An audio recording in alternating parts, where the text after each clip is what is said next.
Survivor Specialist John and McKenna are back, and we are so excited to rewind this last episode of 47. We got some good Tieni content, which I feel like we were missing from the last few episodes. So it's very Tieni-centric, this episode.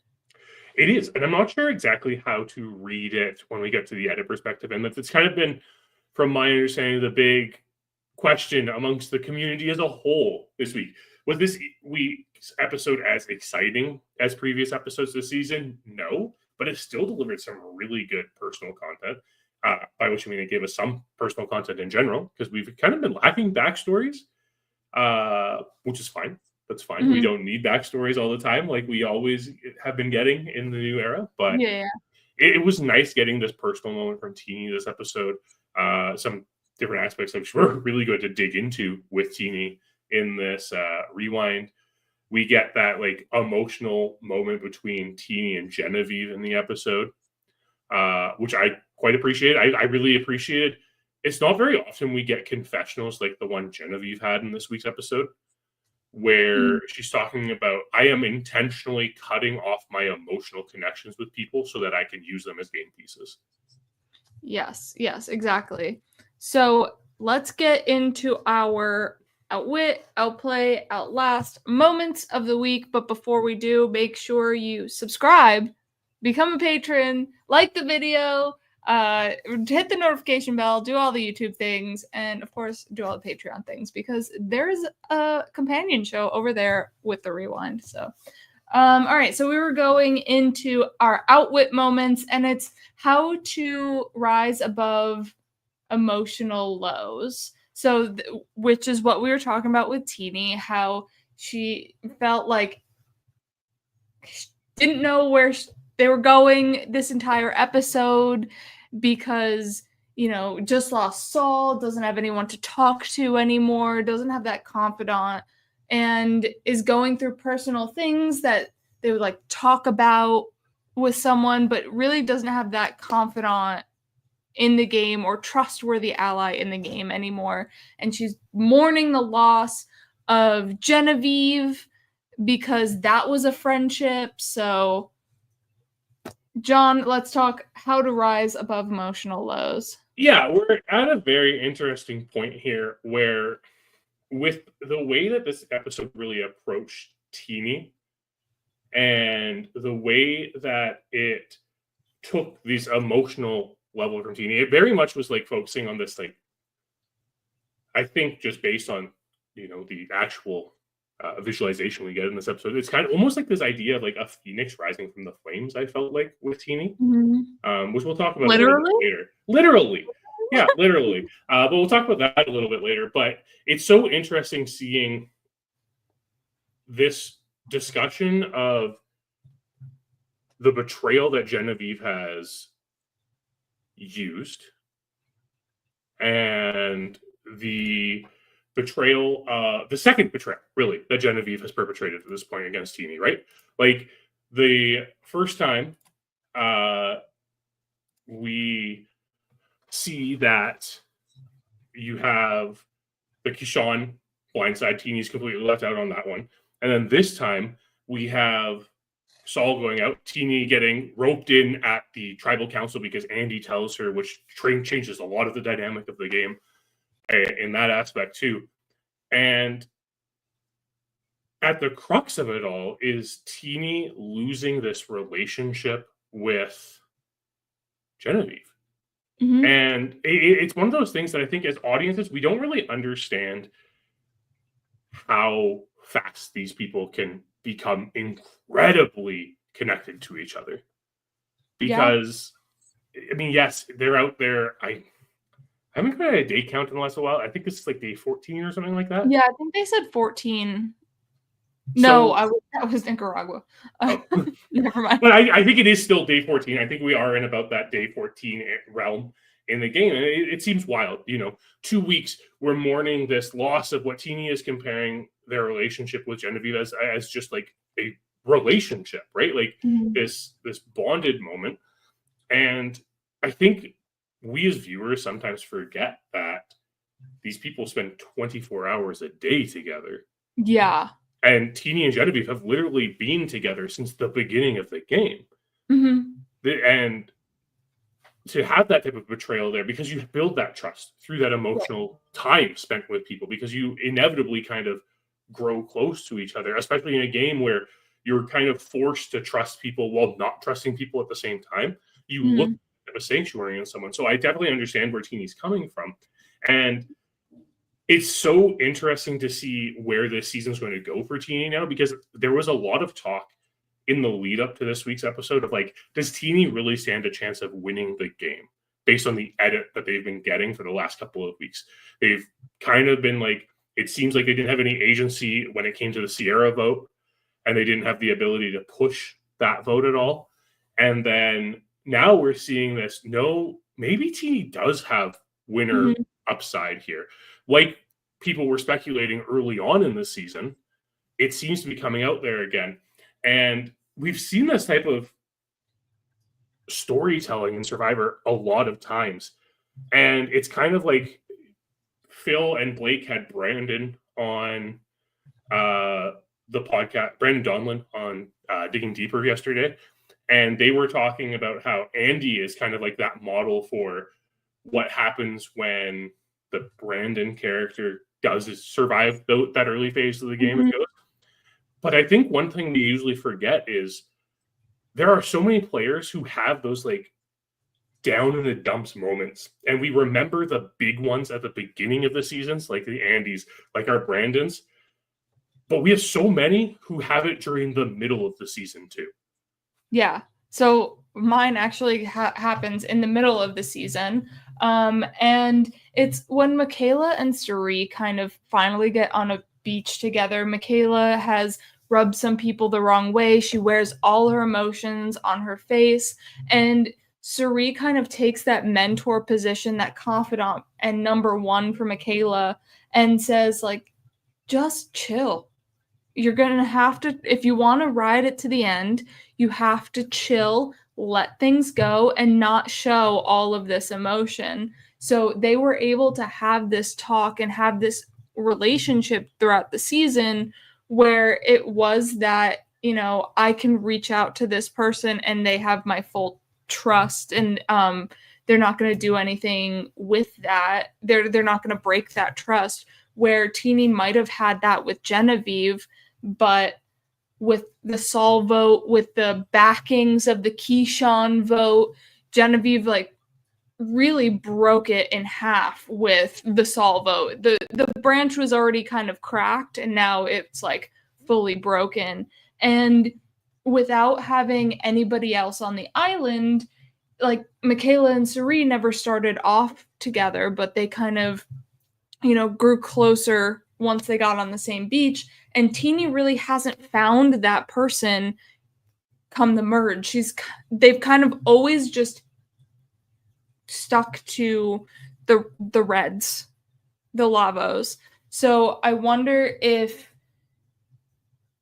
they find someone else to be that confidant that they're missing with losing Genevieve. It's so interesting when we look at the Michaela Suri aspect of it, because I feel like when Michaela's going kind of down in the dumps, it's at the merge in Game Changers, and this is her and Suri, and they're really trying to find their place in the game at this point. Obviously, like, we know both of them go really deep into that season, and a lot of it comes because of this relationship that the two of them build with each other at this point. And sometimes players in Survivor need that one person to help them get there. And I think that's really what Tieni's trying to say when they're explaining how losing Genevieve hurts so much. It's because Genevieve felt like she could have been Tieni's person that should be there to help her through these moments, or help them through these moments, rather than the one causing these moments to happen. Yeah. And it's so fascinating. Again, like, this is the social aspect of Survivor that we kind of glaze over a lot. But I mean, like, we get it more now that we have these 90-minute episodes and we get to delve into these more. I just like think about the fact that if this was a 60-minute episode, what's cut from this episode, right? Yeah. because Well, we there was lose a lot of this personal content, I feel. Yeah, that's true. That's true. I think your moment here works the best because it kind of spans the entire game and kind of, gives a lot of the emotion plus revenge that Tieni Yeah, has. and potentially like that winner upside as well. Mm-hmm. Because I want to take us to San Juan del Sur, and of course we're talking about Natalie here, Natalie Anderson, who kind of goes through this moment twice that season Mm-hmm. because she gets that heartbreak of seeing Nadia go home in the first tribal council. All of a sudden, Nadia's gone. She has run the amazing race with her sister prior to the being on Survivor, and now she has to play a reality TV game without her sister for the first time. Mm-hmm. And there's that, okay, I need to pull myself up, work harder. Of course, in a blood versus water season, sometimes being the single person is a really beneficial thing that can happen because there's no concerns about the other person coming with you. For sure. But what we see happen with Natalie forms this bond and this relationship with Jeremy, and they become incredibly close. And that's when the Jeremy blindside happens, which is very similar to the Saul blindside, in my opinion. Mm-hmm. Is Jeremy goes, and Natalie's like, no. I'm getting John out for Jeremy. Like, I am getting revenge for Jeremy in this instance. And we see Tieni say the exact same thing about getting Genevieve out for Saul. And she didn't get John out right away. She kind of waited in the wings until it was the right time to strike on John. And I think that's kind of what we might see happen with Tieni. Use Genevieve as the front runner for planning votes. And then all of a sudden, when the timing is right, turn the tides on Genevieve. Because this might not be this wasn't maybe the time to turn it on Genevieve. Keep Genevieve complacent, and then all of a sudden when she's least expecting it, that's when you cut her as one of the bigger players here this season. I think there's actually a lot of comparables, and I think if Tieni does end up winning this season, we will end up comparing them to Natalie Anderson quite a bit because I think it's kind of a similar trajectory. Their closest allies going home in the same. The Nadia. Sorry? Keyshawn's the Nadia? Maybe. But like Saul's definitely the Jeremy in this instance, right? And I mean, maybe Saul has the Jeremy upside on a returning season. We'll have to find out in the future. But the point being is, I also think if we look at the situation as a whole, it's so similar to the situation in San Juan del Sur because Nadia was working with John and Jacqueline, and then there's the betrayal to get Jeremy out. And in this instance, we have Tieni who's working with Genevieve, and there's a betrayal to get Saul out. But I think that there's a real big comparison to the positions that Genevieve and John had at this point in the game, where Tieni doesn't have to actively go after Genevieve because Genevieve's always going to have a target. We saw it throughout this entire episode, right? Genevieve's the second name out there, and it's not just coming from the Tukis, right? Rachel's also throwing that name out there. Because Kyle is immune for the first time competing against the entire tribe. Yeah, I mean, that helps for sure. But there's just so many instances here where it looks like Tieni plays this very smart, right? Evaluates the situation, lets people come to them and figure out exactly how to approach it. Doesn't push Genevieve, would like Genevieve to go, kind of makes that a little clear, but doesn't push it to the point where it can blow back on them instead. Yeah. So that's the resilience we like seeing in Survivor players. And I think we don't talk about it as resilience a lot because we just say it like, I think a lot of the times fans can just sum this up as playing the game. Sitting there, play the game.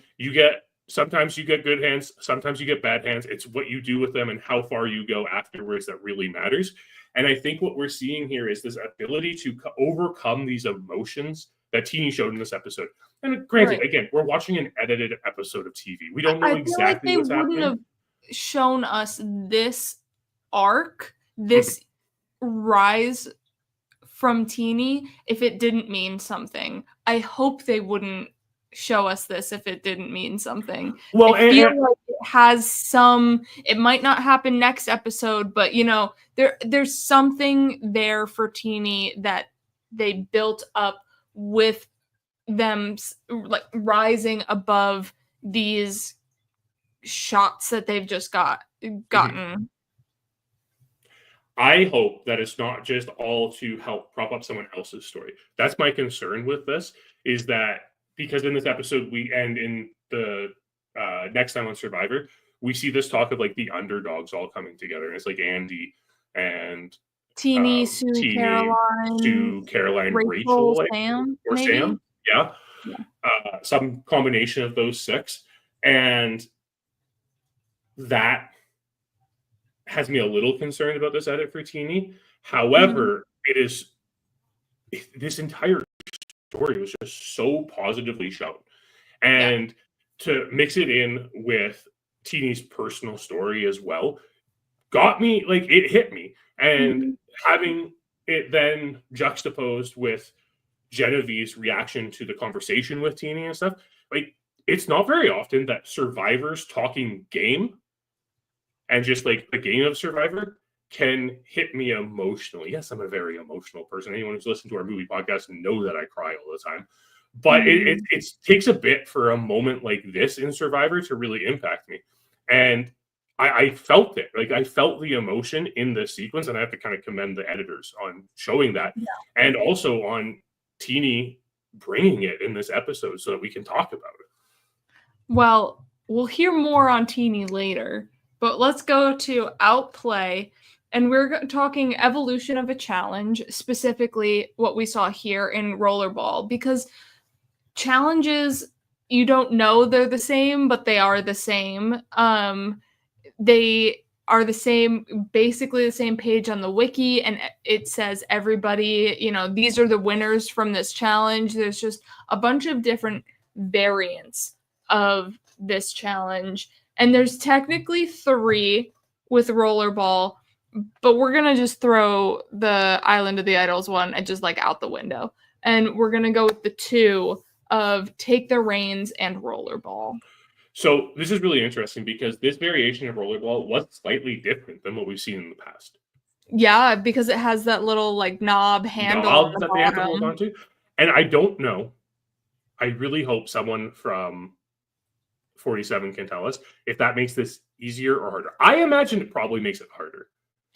I don't know, because I've played this challenge before and won it, not to toot my own horn, but to toot, where I held it with the fingertips and not the flat palm, where I feel like the nub wouldn't impact me as much because I was going with the fingertips, because I have more mobility to try and like shift the plate rather than palm. So I guess if you want like a larger surface area to rest on, which we see kind of in your example, John, they were resting it on their forearm. So why don't we just dive into yours and discuss rollerball real quick? McKenna, you actually brought up something else I want to talk about. Did you see the Twitter controversy about this? No. So Sophie Clark tweeted that Kyle was using his forearm in the challenge and questioned whether or not that was allowed because it wasn't specified in the rules. And generally, like, the way that the conversation came down to is like, I'm pretty sure almost everyone was doing that at one point in the challenge, and there are various points of the challenge where you can see everyone kind of resting on their forearms. And B, if that wasn't allowed, Jeff would have called it out. Right. At some point. But let's go back to that second instance of rollerball. We're not going to talk about the first one. The first time it's in Redemption Island, and we've talked enough about Redemption Island. So we're going to talk about another beloved season in One World instead. This is the second iteration of rollerball. So I get it, Sophie. Like, you were nestled between these first 2 iterations of the challenge and didn't actually get to participate in it yourself. So I get it. I get where the confusion might come from. And it's the merge challenge in One World. It's the merge immunity challenge, I should say, because there were still reward challenges at that point. And it's pretty much the same thing. Like, for the challenge, it hasn't really evolved that much. They have the small chunk of wood to stand on. Mhm. They have their disc, and they have 3 balls positioned beside them.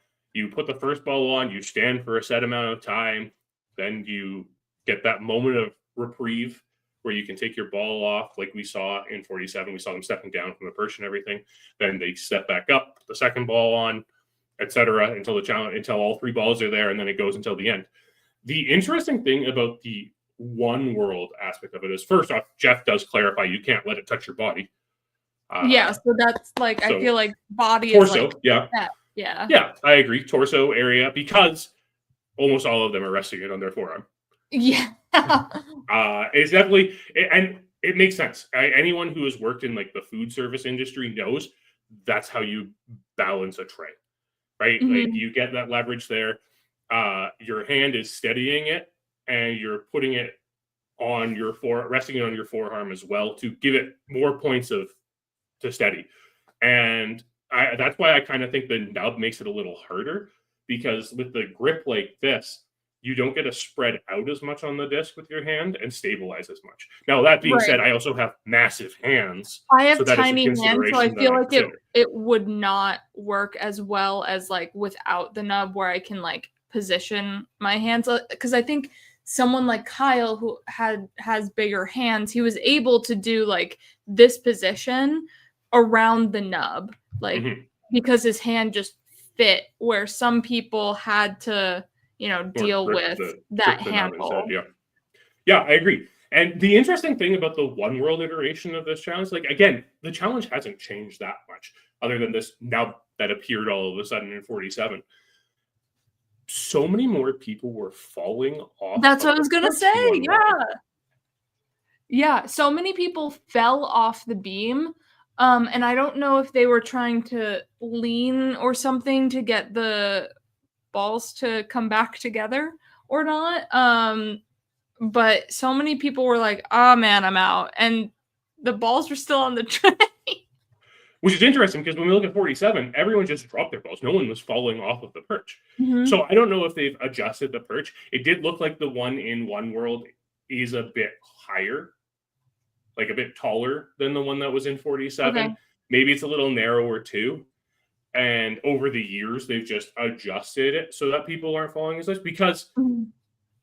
Phil mentioned it, I think, on both shows, that, and he inadvertently mentioned it, but when you see these endurance challenges, you want to see people fall off in order, and you kind of want it to go a while, right? Mhm. So it's more exciting when the balls fall off rather than someone loses their balance and falls off in this challenge, because what we're focusing on is the balls. If we're Well, not focusing on the balls and like someone's just falling off, it's like, oh, that's kind of anticlimactic. that, but also, what happens in both seasons, One World and 47, the wind is a little bit of a factor. Mhm. So I always hate when the weather gets the better of your challenge performance. So whether that be a little bit more unsteady on the platform or the balls just roll off because of the wind, I do hate that also. So that's what's beneficial about drawing for spots, is like it was random, so you got a better spot, but also, you know, I don't know. I don't know what I'm trying to say, but like I I understand also what you're saying. think Like, that it's also anticlimactic when the weather forces you out of the game. for sure. Like And Rachel was saying, this is her challenge. yeah, but you know what? It's not your challenge if you don't win. Sorry, Rachel. It's Kyle's challenge now. um, yeah. So I like rollerball as a challenge. Do I like the nub? No, because I feel like now it like makes it a bit, there's a discrepancy between hands, Hmm. because if Yep. Kyle can wrap his hand like fully around the nub versus, I don't know, Tieni, who might have a smaller hand than Kyle, it could be like a different challenge. So I'd say do away with the nub, but I personally do like the challenge. What are your thoughts on rollerball as like a challenge. I've always enjoyed this challenge. I mean, it's only appeared a handful of times in Survivor history, but it's a good one. I think it benefits people who have done this type of thing before. And Mhm. surprisingly, this is one of those Survivor challenges that does have kind of a real world analog where, people just balance dishes on True. things a lot. And, True. you get someone who's worked in the service industry who I does gotta this get my challenge, mom they on can this do it. challenge. I bet your mother would do quite well at it. I think the idea of the nub is to kind of prevent, I think The it makes it a arm? little more awkward to use the forearm. I think it's one of those small Survivor changes to help speed up these endurance challenges. True. So we are going to go now to my example of take the reins, where they have the 2 ropes connected to a post with the disc connected to the ropes, and you kind of have to like the reins of a horse, navigate the ball along the plate. And I'm going specifically with Cambodia because it also does tie into San Juan del Sur. And that's when Joe wins here. He is adding another immunity to his resume, as does Kyle here. And Keith and Jeremy both participated in this challenge. Jeremy was out first. Keith won it. So now he's trying to defend his title, which is really fun and a fun thing that Cambodia does that I just love and hope that 50 does with, you've done this challenge, can you pull it out again, or will someone beat you? And that's what we have with Joe beating Keith. And Keith was the second in the final 2 for this challenge, so he really did put up a fight to keep his title, but Joe ultimately wins.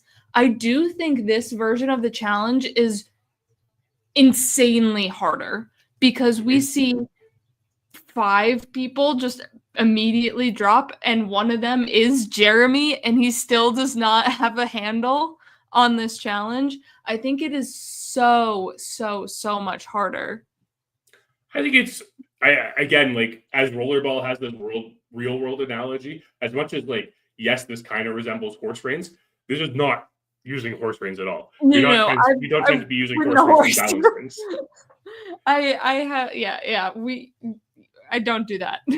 Yeah. So I think a lot of it comes down to this idea that this is again just something that's a little more weirder. You have less control because you're further away from it, obviously. The closer you are to something, you tend to have greater control over its movements.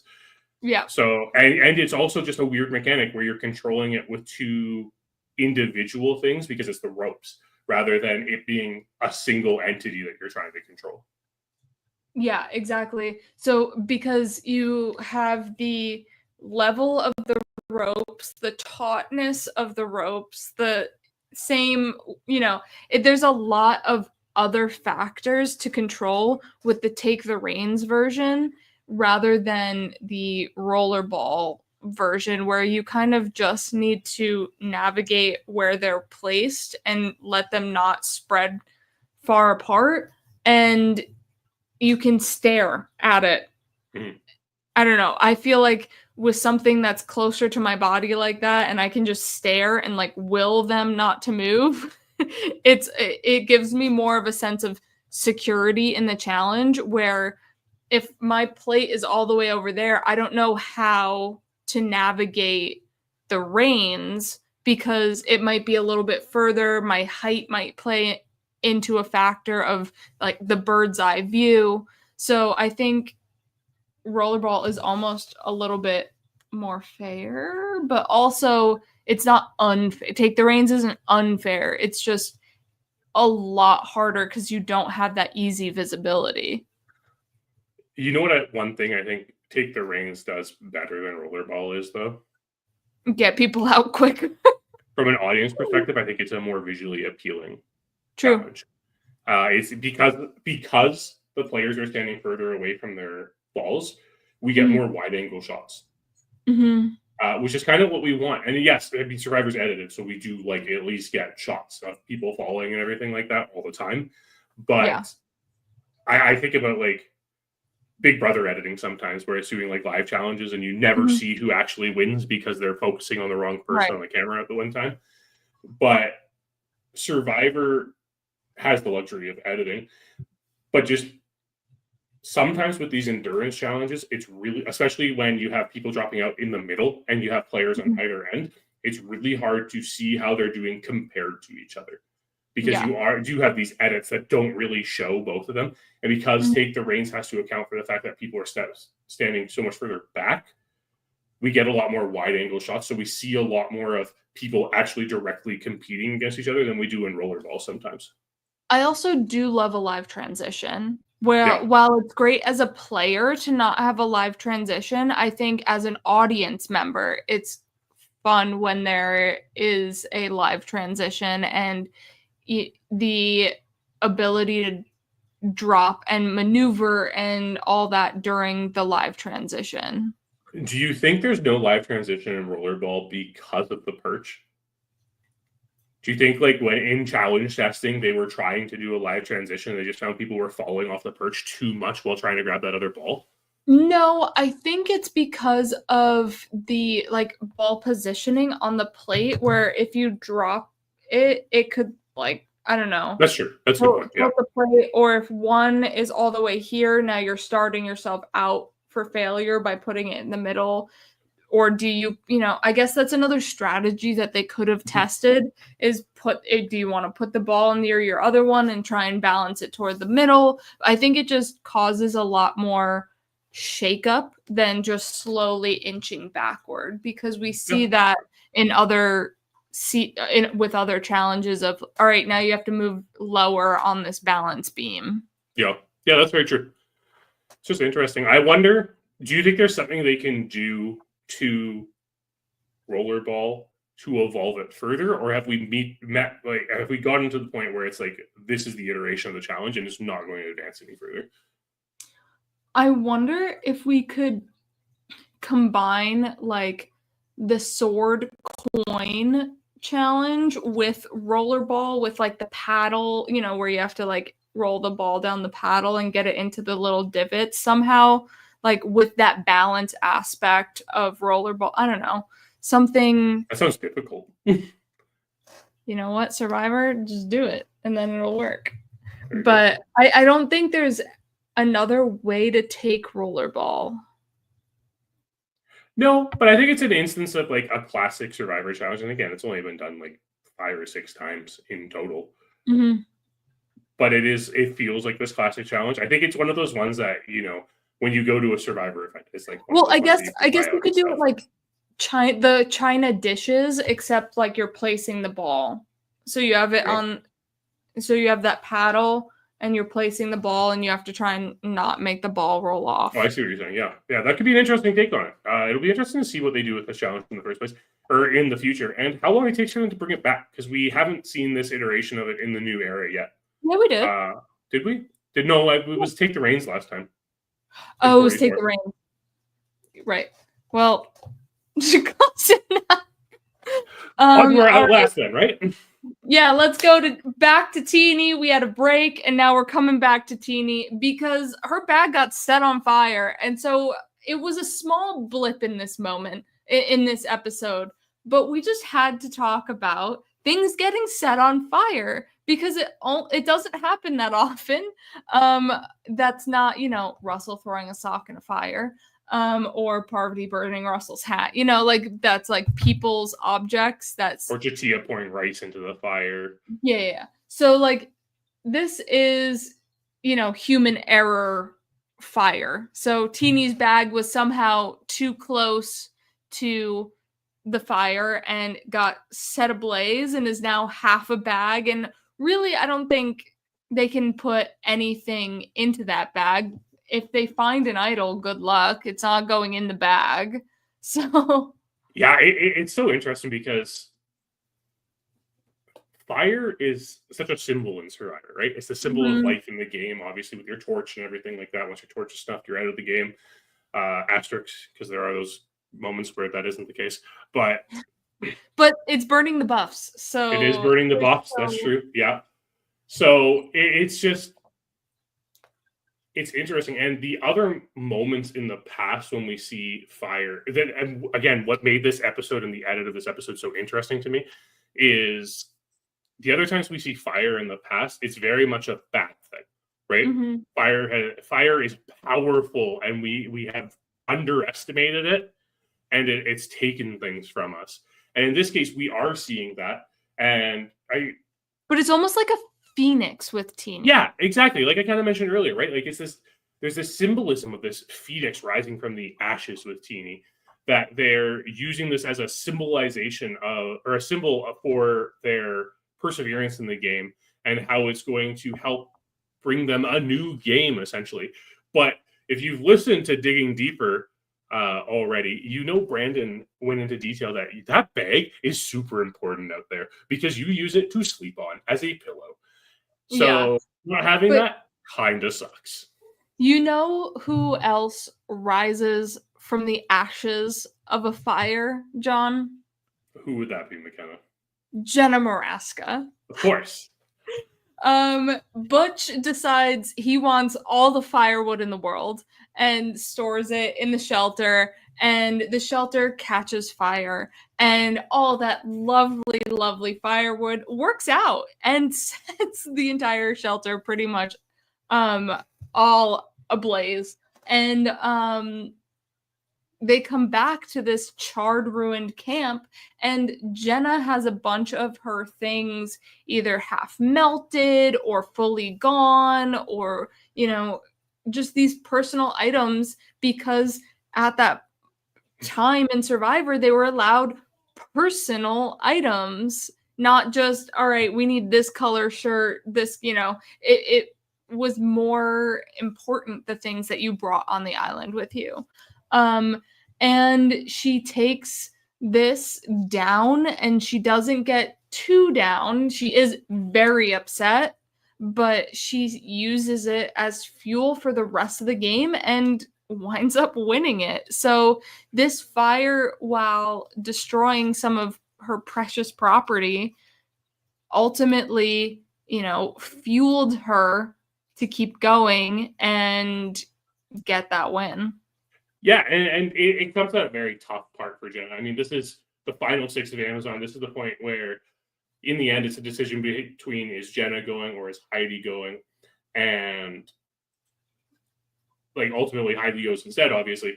But it's a tough moment in the Amazon, and Jenna's on the verge of wanting to quit the game. Mm-hmm. Right? Like, it's just like, vote me out. I'm down. I'm downtrodden. And this fire kind of, though the fire itself kind of pushes Jenna more in that way, there's this resilience from the people around her who push her up. And then, of course, like, this fire is iconic. The blaze that comes through this. And one of the things I find so funny about any of this happening is the fact that we have cameramen just watching it happen. I think it's so funny. It's so devastating too. Like, if you I know the players are allowed to talk to the crew, but the crew's not allowed to talk back. But you kind of get to know these people. You might get to know their eye reactions, you know. And it's like, you let this happen. But at the same time, like, it's TV and it's part of the game, so there's no interfering or anything. Like, so it's understandable why. It's just funny to see an entire camp go up in flames in the middle of the Amazon rainforest. And Butch is just trying to be a good guy collecting this firewood. And he just collects too much, because we have this segment of Butch is collecting way too much firewood, and it just is kindling. Call it coconut husk for this fire. Let me tell you, the issue wasn't how much firewood Butch collected. The issue was where they decided to store said firewood. So under the shelter is not a good... And I understand the mentality, right? Like, it's like, oh, this is our dry spot. We need to put it there. Yeah. Don't do that. Because let me tell you, when I lived up north and had to rely on fire to keep me warm during the cold winters in northern Canada, I had my fire inside and my wood very much outside my house, because you don't want to have that much fuel for your fire close to your fire. And you know what? We learned lessons. It's fun. You know what? It could be worse There are definitely worse reasons your fire could burn down your camp. And it could be less than, hey, I was stocking up supplies. And it could be, wow, this was the stupidest idea we could have possibly had. Could it be your moment in Nicaragua? It certainly could be, because this is such a bizarre moment. And I get it. It's raining, and this merge tribe just wants to protect their fire. And you have Fabio suggest maybe we should bring the fire closer to the shelter. Good thing they didn't listen to Fabio. That could have been bad. But what they decide to do to stop all this rain from burning their fire is take their 3 large wooden chests, encircle their fire, and then they put more wood on top of it in order to keep the rain from getting out of it. It's insane. It's so wild. When I first watched this, I was like, they're putting wood chests around a fire. Okay. And then we cut to when it's roaring, the flames, and I was like, that's what I thought was going to happen. I didn't think it was that damp enough to not light these chests on fire, because once the rain slows down a little bit, the fire picks back up. They covered the fire so the rain wouldn't get at it, but it's not like it's coals, right? If it was coals, to keep something there for them to light back up, maybe I could see it. But this is an active fire that they have, and they're just like, let's surround this in wood. I think it's just being short-sighted and not understanding the power. Again, this is the underestimation of fire and the power fire holds. Because when they get back, when the losers from the reward challenge come back and see their camp has been destroyed by fire, they look and they see, machetes that no longer have handles or guards on them because they've been burned. And you see a bunch of glass has melted because of how powerful this fire was, how hot it got. To the point tarp is melted. Also, keep in mind, these were 3 chests filled with all of their food. Yeah, all of their food, toast. Like, Dan is just, listing out all the food that was in these chests. Fresh eggplant, tomatoes. And then he's like, all right, so 10 people are going to survive on a cup of rice a day. Interesting. Wait till you get to the new era, Dan. They have much less than that. And try nothing. Yeah. But this episode of Nicaragua is what we are going to break down on the Patreon. So please become a patron if you aren't already. And that will hit your feeds tomorrow. So it's season 21 Nicaragua, episode 10, Stuck in the Middle. And now's a really good time to become a patron, because if you're not a patron already, because we have a special going on for your first month for new patrons. What? Yeah, Patreon has given us that option. So that is there now. So it's a good time to check that out, because there's a lot of content over there that goes in this. McKenna, do you have anything else to say about this Nicaragua fire? I do, but it'll be over on the Patreon, because I think this is a perfect way to wrap this episode, this live show up. Nicaragua people being dumb, and now I get to talk about more of my hatred on Nicaragua. So no. Nicaragua's a fine season, everyone. Trust me. It's not as bad as you remember it is, but that's all we've got for this week's episode. I think we're in for another fantastic episode of 47 next week. I mean, this season's still just firing on all cylinders, no pun intended. Maybe a little bit of a pun intended. But we are looking ahead here. We have, we got a lot of stuff. Phil and Will broke down episode 10 on Wednesday. Phil and Blake, like I've already mentioned, were joined by Brandon Donlin yesterday on Digging Deeper. They kind of went over this episode in full detail. Brandon gave a lot of really good perspective, and it was a lot of fun. It's a really fun podcast, so make sure you check that out. Phil is going to be joined by Jelinski on Sunday. That should be one heck of a good time, so make sure you tune in for that. We'll probably go on for several minutes, hopefully several hours. Yes. And then, back at it all again next week. Phil and I also broke down our top 10 Ridley Scott movies. Very interesting. Ridley Scott only has 30 movies, so who knows how that's going to go, but that was all in preparation for the release of Gladiator 2 today.